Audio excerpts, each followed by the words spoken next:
사랑하는 성도 여러분, 하나님이 우리의 힘입니다.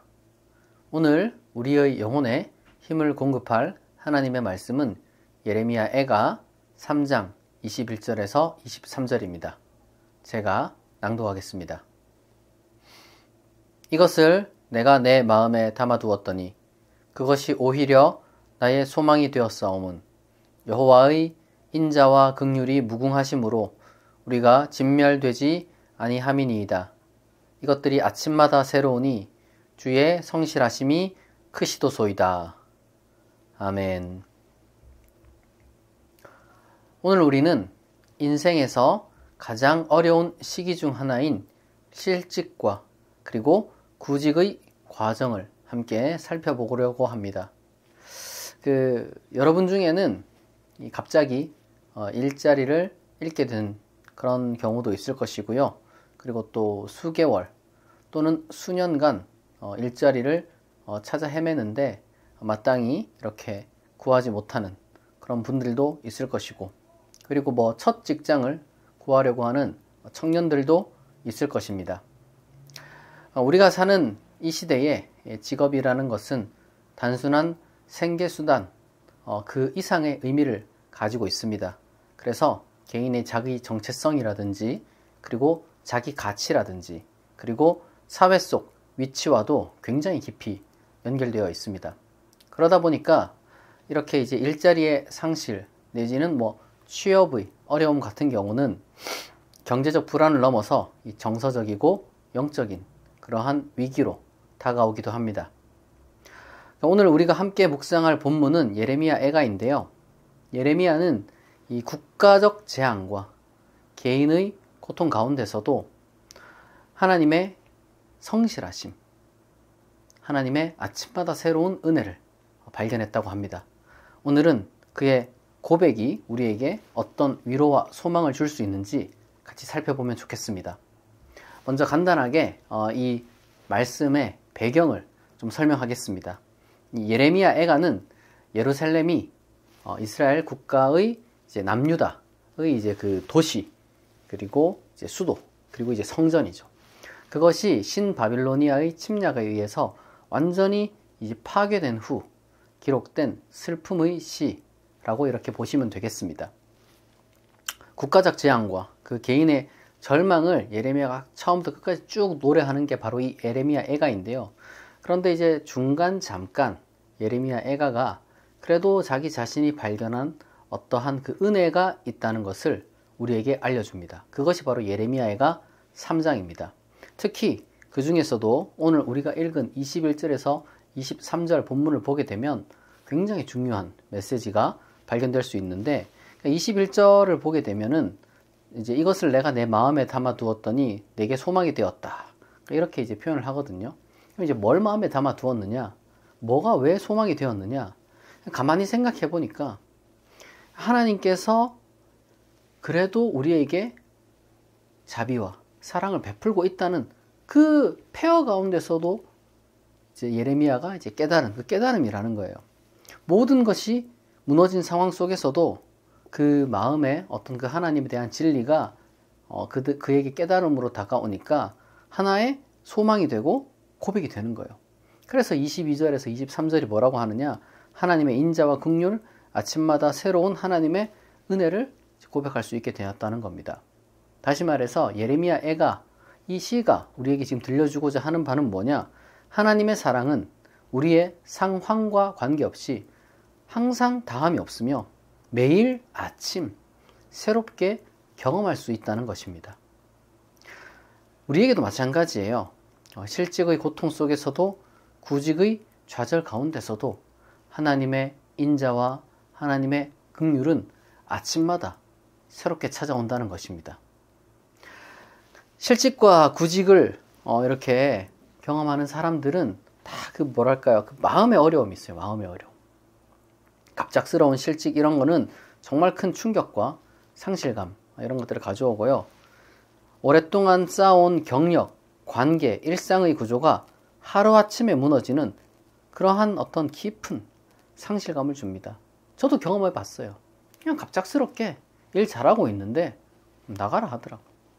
다 이게 여러분 저도 경험을 해 보니까 이거 충격이 이루 말할 수가 없습니다. 그리고 장기적인 실업 상태, 이거는요 또 자존감의 하락과 정체성의 혼란을 가져올 수가 있습니다. 계속 이런 생각이 드는 거예요. 머릿속에 도대체 내가 가치 있는 사람인가, 뭐 이런 생각이 들 수도 있고, 또 다른 한편으로는 내가 뭔가 잘못했나, 이런 생각이 자꾸 머릿속에 이제 맴도는 거죠. 오늘날 청년들의 취업난도 정말 심각한 상태더라고요. 제가 어떻게 이걸 이루다 말할 수가 없어요.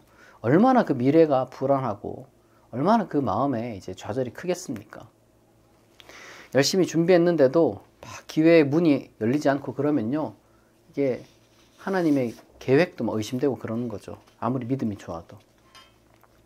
그러나 여러분, 두 가지 오해에 빠지면 안 됩니다. 두 가지 오해란 뭐냐? 첫 번째로는 우리 감정에 대한 오해입니다. 사람이요, 좌절감, 상실감, 실망감, 뭐 여러 가지 많은 감정이 우리 가운데 떠오를 수가 있잖아요. 뭐 불안, 뭐 절망, 뭐 슬픔. 근데 여러분, 그런 어떤 실망, 좌절, 뭐 슬픔, 불안, 이런 것들이 계속 이렇게 우리 가운데 이제 뭐 찾아온다 할지라도 그 자체가 결코 정죄의 대상이 아닙니다. 아니, 인간이 당연히 이제 그런 상황에서 그런 감정을 갖게 되는 거죠. 그거는요, 당연한 거예요. 인간이란 원래 그렇게 만들어졌습니다. 하나님이 그렇게 만들었어요. 그리고 이제 둘째는 뭐냐면은 그 감정에 근데 속으면 안 된다는 거예요. 내 자신은 그러니까 가치가 없다, 이렇게 생각을 하면 안 된다는 겁니다. 여러분, 현재 여러분이 겪고 있는 어떤 그러한 상태는요, 결코 여러분의 무능함이라든지 아니면 여러분의 그 무가치함 때문이 아니라는 것을 기억해야 됩니다. 이거는 여러분 단순히 제가 위로하려고 하는 게 아니라 이게 팩트예요. 오히려 세계와 사회는요, 여러분 완전한 구조를 가지고 있는 게 전혀 아닙니다. 어떤 사람들은 막 오해를 하고 있어요. 세계와 사회가 뭔가 어마어마하게 완벽한 구조를 가지고 있기 때문에 지금 각자가 처한 환경은 너무도 이제 정확한 어떤 진단에 내려진 어떤 그런 것이다, 이렇게 이제 이야기를 하는데, 여러분 전혀 그렇지 않습니다. 세계와 사회는요, 하나님의 형상대로 지음받은 나의 본질적 가치를 구현하는 데 있어서요, 굉장히 조직적인 문제가 있습니다. 그러니까 제대로 그런 나의 가치를 제대로 온전히 드러낼 수 있는 그런 사회가 아니라는 거예요. 아직까지는 유감스럽게도. 그러다 보니까 너무 많이 삐걱거리는 거고, 그러다 보니까 여러분 죄가 가득한 거고, 그러다 보니까 너무 많은 이런 어떤 그 구조적인 문제가 아직도 있다는 거예요. 세상 천지에 여러분, 이 세상이 완벽하다고 누가 얘기합니까? 우리의 가치는 직업이나 경제적 상황에 의존하지 않습니다. 하나님께서 우리를 사랑하고 돌보신다는 그 사실, 거기에 우리의 가치가 있습니다. 다시 말해서 우리 모두는 전부 우주에서 가장 고귀한 하나님의 사랑받는 사람들이라는 걸 여러분들이 잊으시면 안 됩니다. 그렇다면 그럼 우리는 어떻게 해야 되냐 이거예요. 예레미야를 보면 됩니다. 예레미야는 성전이 무너지고 자기 민족이 포로로 끌려가는 그 참혹한 상황 속에서 무엇을 했느냐? 기도를 했습니다. 그가 기도한 것은 여러분 단순히 내 개인이 그냥 마음 다스림, 요즘 유행하는 무슨 마음 챙김 이런 거 있잖아요. 그런 게 아니에요. 그런 게 아니라 예레미야는 자신의 고백을 통해서 하나님께서 항상 변함없이 우리에게 베푸는 그 은혜를 그가 묵상했고요. 그리고 하나님의 섭리와 인도하심을 신뢰할 수 있는 그런 믿음을 다시 회복할 수 있었던 것입니다. 하나님은 예레미야에게, 그리고 또한 우리에게 아침마다 하나님 자신의 은혜가 새롭다는 놀라운 깨달음을, 그리고 이제 약속을 주셨습니다. 어제의 고통과 실망이요, 오늘의 희망과 새로움을 가로막지 않습니다. 여러분 기억하세요. 오늘의 시련 속에서도 하나님은 여전히 우리에게 은혜를 베푸실 그러한 놀라운 계획을 가지고 계십니다. 오늘의 절망은 내일의 축복으로 바뀔 수 있습니다. 여러분, 이 믿음은요, 단순히 우리가 무슨 숙명론이라든지 뭐 행운이라든지 그렇게 막연한 낙관론을 이제 갖는 게 아니에요. 오히려 우리의 삶을 인도하시는 하나님을 믿기 때문입니다. 하나님은 우리의 길을 아시고 우리의 미래를 계획하고 계신 분입니다. 따라서 우리는 매일매일 염려를 하나님께 맡기고 기도함으로써 하나님의 뜻과 계획을 신뢰하며 오늘 하루도 걸어갈 수 있는 것입니다. 기도를 통해 예레미야는 하나님께서 우리에게 새로운 시야를 열어주시고, 그리고 또한 우리가 처한 어려움 속에서도 희망을 찾을 수 있도록 하신다는 것을 이제 깨달았어요. 당연히 이제 그것은 우리의 깨달음도 되어야 되겠죠. 예레미야는요, 이 성전이 무너지고 민족이 고난을 겪고 있는 그 어려운 상황 속에서도, 그 어두운 상황 속에서도 하나님의 그 은혜를 통해서 새로운 어떤 그 빛을 바라볼 수 있는 영적인 시각을 주셨습니다. 믿음의 눈, 희망의 눈을 주셨다는 거예요. 우리도 마찬가지입니다. 여러분, 우리가 기도하게 되면요, 하나님께서 현재의 이 고난을 넘어서 바라볼 수 있는 시야를 주십니다. 하나님께서 미래를 세울 수 있는 지혜를 우리에게 허락하신다는 거예요. 우리가 현재의 상황에 갇히지 않고 하나님의 약속과 계획을 믿는 눈, 그리고 지혜를 기도를 통해서 얻을 수 있다는 것입니다. 이게 얼마나 귀한 것입니까? 이거는요, 정말 기도가 아니면은 얻을 수가 없는 거예요. 하나님은 또한 기도하는 자에게 우리가 있는 그대로 가치 있는 존재라는 사실을 깨닫게 하시는 거예요. 기도하지 않으면은 이런 깨달음을 얻을 수가 없겠죠. 사실 많은 사람이, 아니 어떻게 보면 이제 모든 사람이 실직이라든지, 그리고 이제 구직의 어려움이라든지 이 과정 중에서요, 이 자신의 자아와 자존감이 막 흔들리게 되거든요. 어마어마하게 흔들리죠. 당연한 것 아니겠습니까? 그러나 하나님은 우리를 세상 기준이 아니라 하나님 자신의 눈으로 바라보시면서 우리의 진정한 가치를 누구보다 정확하게 알고 계시죠. 우주보다 귀하다는 걸. 그리고 그것을 우리로 하여금 깨닫게 해주신다는 겁니다. 우리가 언제 그걸 깨닫습니까? 기도할 때 깨닫는다는 거예요. 예레미야는 고난 속에서도 자신의 가치를 잃지 않았습니다. 그는 하나님의 선택을 받은 하나님의 사람으로 하나님 안에서 고귀한 존재임을 확신하며 기도했습니다. 그러니까 기도해서 깨닫고, 깨달으니까 기도하는 거죠. 우리가 기도할 때 하나님은 우리가 처한 어려움 속에서도 우리가 얼마나 귀한 존재인지, 소중한 존재인지를 다시 여러분 일깨워 주십니다. 하나님은요, 우리를 위한 계획을 가지고 계시고, 여러분 우리를 위해 예비하신 계획이 있어요. 그렇기 때문에 우리의 이 인생과 우리의 가치는요, 결코 세상의 기준에 따라 이제 좌우되지 않습니다. 지나고 보면, 그리고 이제 앞으로의 미래를 아무도 모른다는, 여러분 이 너무도 당연한 진리. 이거를 반복해서 우리가 이제 경험하는데도 자꾸 너무 좁은 시야, 너무 이 편협한 세상 기준으로만 자꾸 우리가 생각을 하니까 우리가 더 앞으로 못 나아가는 그런 좀 안타까움이 있는 거죠.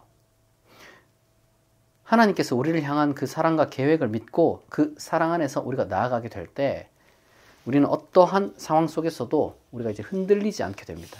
이게 정말 중요한 거예요. 믿음의 힘이죠. 물론 여러분들이 오해하면 안 되는 게, 그러면 이제 목사님 기도하면 완전 갑자기 상황이 싹 다 바뀝니까? 그런 건 아니에요. 기도는 상황을 무슨 이렇게 즉각적으로 바꾸는 마법의 주문 같은 게 아닙니다. 예레미야가 기도한다고 해서 무슨 성전이 갑자기 재건되고 뭐 침략한 그 바빌로니아 제국이 뭐 순식간에 사라지느냐, 그런 건 아니었잖아요. 그게 아니라 오히려 우리는 이제 그런 상황이 바뀌지 않는다 할지라도 그런 상황 속에서도 무너지지 않을 수 있다는 거예요. 기도가 주는 힘이라는 것은 그만큼 더 위대한 겁니다. 기도는요, 외적인 것보다 이 내적인 것을 바꾸는 그 놀라운 힘이 있고, 여러분 본래 외적인 것들은요, 이 내적인 것들을 통해서 구현되는 거예요. 하나님이 여러분 함께 하시는 자, 그 사람에게는요, 매일매일이 새롭습니다. 그러니까 오늘 무너져 있다 할지라도 내일 일어날 수 있는 힘이 기도하는 자에게 있는 겁니다. 왜? 하나님은 기도하는 자와 함께 하시기 때문에. 사랑하는 성도 여러분, 우리가 이 실직과 그리고 구직의 이제 어려움 가운데서 이 자존감의 위기와 불안을 느낄 수 있습니다. 당연한 거죠, 그거는.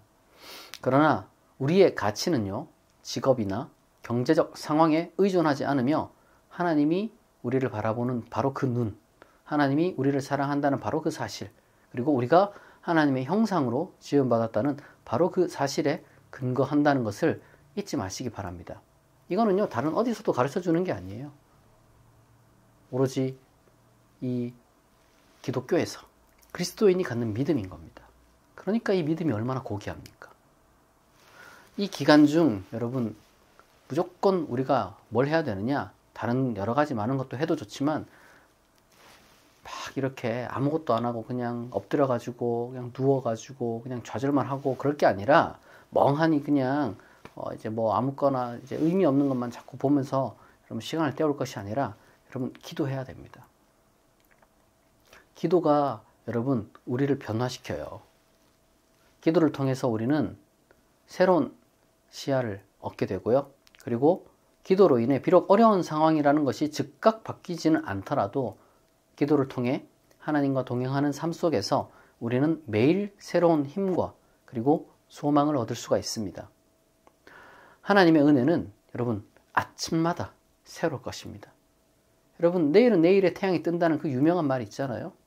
근데 여러분 태양만 뜨면 뭐합니까? 태양은 내가 뭐 가만히 있어도 떠요. 근데 중요한 건 뭐냐면은 이 태양이 뜰 때마다 오늘 아침도 내일 아침도 하나님이 성실히 준비한 새로운 은혜가 찾아온다는 것을 우리가 이제 믿는 게 중요한 거예요. 그러면 이제 여러분 그 믿음, 하나님께서 실제로 새로운 길을 예비하셨다는 그 믿음이 여러분 우리로 하여금 한 걸음을 나아가게 하고 우리의 삶을 변화시킬 수 있는 겁니다. 여러분 하나님은 오늘 아침 그리고 내일 아침도 새로운 길을 예비하십니다. 지금의 어려움은 결코 끝이 아니에요, 여러분. 그러니까 여러분 힘내시길 바랍니다. 여러분 할 수 있습니다. 하나님께서 여러분의 길을 인도하시고 여러분이 기도해야 하지 않았던 방식으로 미처 생각지도 못했던 놀라운 방식으로 놀라운 은혜를 주실 것입니다. 그러므로 하나님이 함께 하시니까 믿고 나아가자는 마음으로 매일매일 아침을 새롭게 맞이할 수 있기를 바랍니다. 하나님의 성실하심을 따라서 우리도 이 아침을 맞이하며 성실한 하루를 보내게 된다면 하나님께서 예상치 못한 크신 은혜를 베풀어 주실 줄 믿습니다. 이 은혜가 여러분에게 임하기를 진심으로 축복합니다. 함께 기도하겠습니다. 자비로운 하나님 아버지, 실직과 구직의 어려움 속에 있는 우리의 염려와 두려움을 하나님께 맡기며 기도로 나아갑니다. 예레미야의 고백처럼 하나님의 인자와 긍휼이 아침마다 새롭다는 것을 기억하게 하옵소서.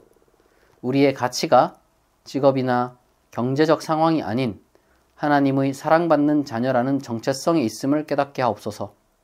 어려운 상황 속에서도 하나님의 선하신 계획을 신뢰하며 새로운 시야와 희망을 발견하게 하옵소서. 구직 중인 이들에게 적합한 기회를 열어주시고 실직의 아픔을 겪는 이들을 위로하여 주시고 또한 우리 모두가 이 과정을 통해 지혜와 신앙이 성장하는 연단의 과정이 되게 하옵소서. 아침마다 새로워지는 은혜가 오늘도 내일도 매일매일 임할 줄 믿사오며 감사드리며 예수님의 이름으로 기도드립니다. 아멘.